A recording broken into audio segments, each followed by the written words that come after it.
According to the National Center for Missing and Exploited Children, every year more than 200,000 children are abducted by family members.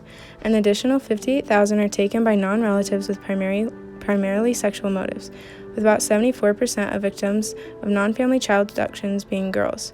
However, only 115 reported abductions represent cases in which strangers abduct and kill children, hold them for ransom, or take them with the intention to keep.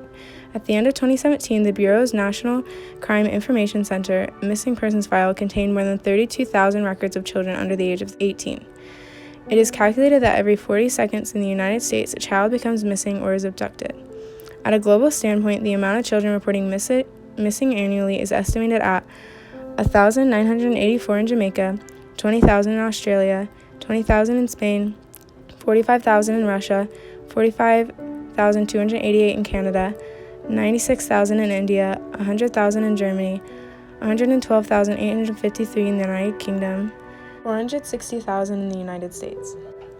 Additionally to missing global statistics on Latin America and other major regions, this national ranking of kidnapping rates doesn't include the United States. There must be some fundamental difference in how the United States defines kidnapping compared to other nations. Although there are disputes in defining kidnapping, cases that go unreported, and discrepancies in sourcing data depending on the country, it's clear that there is an issue.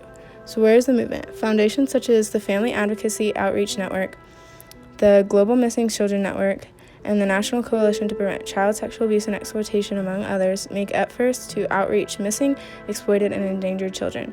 Yet the woman we want to focus on in this work is Elizabeth Smart. A child abduction and sexual assault survivor herself, she has worked to influence the lives of children and collaborate with other organizations and individuals in order to amplify the impact we can have on abused and fearful children.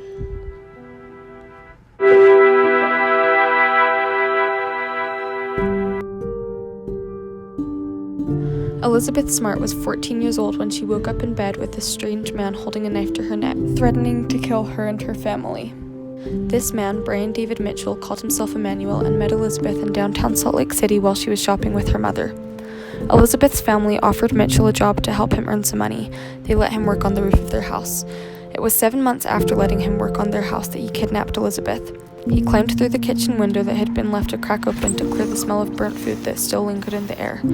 He took Elizabeth from her bed and walked her to a campsite in the mountains where his wife, Wanda Barzee, met them. Elizabeth was raped daily, tied up, and threatened with death if she tried to escape.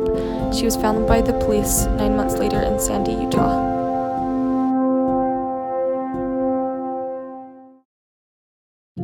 Elizabeth went on to serve a full-time mission for the Church of Jesus Christ of Latter-day Saints in Paris before starting her foundation, helping the social movement against sexual violence and promoting child safety. We interviewed one of her old missionary companions to see how Elizabeth's experiences were transformative in making her such a successful advocate today.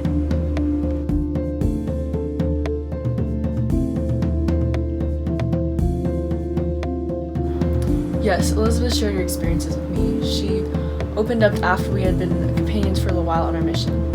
She was very generous in sharing her experiences when she felt that it could help others.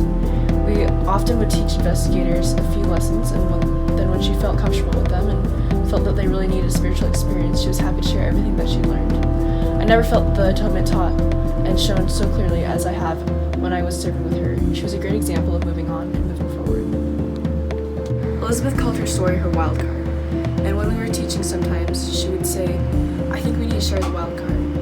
She would not share the gruesome details, but she would share that she had been kidnapped and experienced horrible things every day and experienced a lot of things against her choice.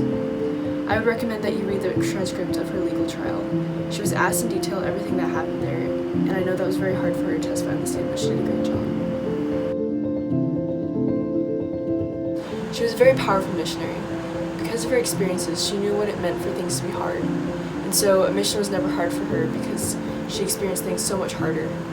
She was a very positive missionary, and she was also very fun-loving because she understood how important it was to have fun and to have joy, even when things were hard. She also was very generous to share her experiences if they could help someone.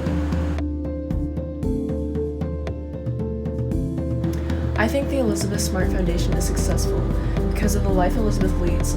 She's an example of overcoming and doesn't spend any of her time dwelling on her negative experiences, but uses those experiences to help others overcome. She's been able to live a normal and happy life in spite of her experiences, and I think that example to others really resonates. I feel like I've learned a lot from Elizabeth's experiences.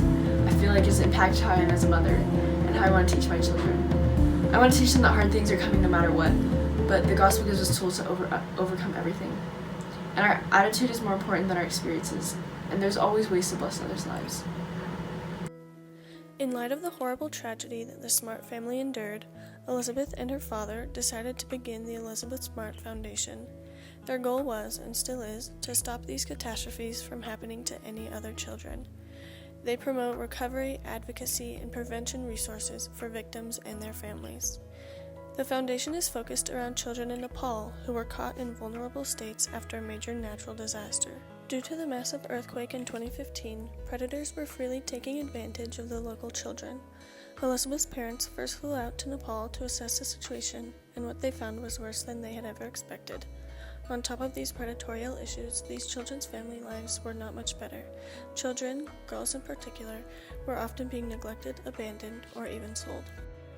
To aid these disadvantaged children, the Elizabeth Smart Foundation partnered with the orphanage Raksha in Nepal to help raise funds and awareness for the many occupants there. The money put to work there helps children gain a proficient education, proper medical care, mental health attention, and sufficient food supplies. By doing this, these children are able to get pulled out of this horrendous pattern of violence. Later, the Elizabeth Smart Foundation also partnered with Jane.com, a home and clothing store, to advance the work more quickly. Without this outside help, there would be little to no opportunities available for the children to break this pattern. They would continue in their state of poor education, inadequate food supply, pressing medical concerns, and an overall lack of a childhood. Since Elizabeth's rescue, she has been the subject of many news articles, segments, and even TV shows. In 2011, she was come with fame in the public view. She has used every opportunity to help raise attention for her cause. Her life and advocacy is an example to many, and because of her courage, many are getting the aid and hope they'd so desperately need. With the help of the Elizabeth Smart Foundation and other organizations like it, we can band together to fight oppression and sexual violence around the world.